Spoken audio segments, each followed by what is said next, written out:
Imagine living in the same house for more than 7 decades. One woman in Missaukee County has, and she's about to reach a milestone.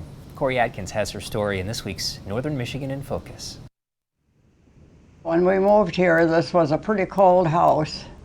The first winter, the snow drifted underneath the door. Frances Barron has lived in this house in the little town of Lucas for almost 74 years.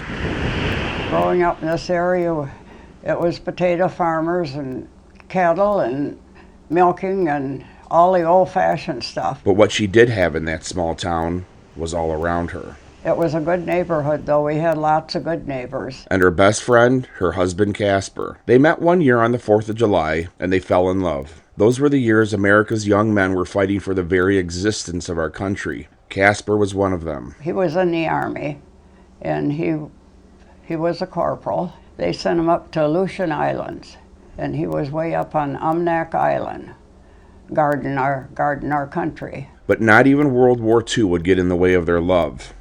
In 1944, he got a furlough back to the States. And that's when we got married. Well, it was a quick moment.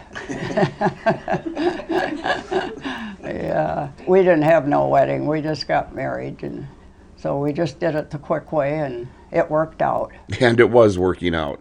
They had kids, careers, then grandkids, and even great-grandchildren. There were hard days, but there was a lot of good days. But unfortunately, no one can escape time. Casper and Frances were married for 69 years. And he passed away 7 years ago. She's been a good mom through all the years. Like she said, there was tough times. On Friday, Frances is turning 95. And she has some advice for us all. Be friendly, treat people decent, don't call everybody names and hate people. I think we got too much hate in our country right now.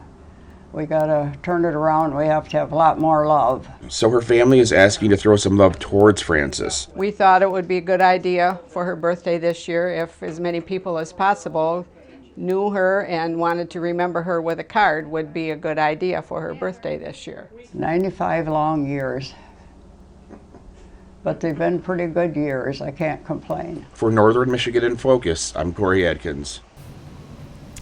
If you'd like to send Frances a card, you can send it to our station and we'll make sure she gets it. We posted the address on 9and10news.com.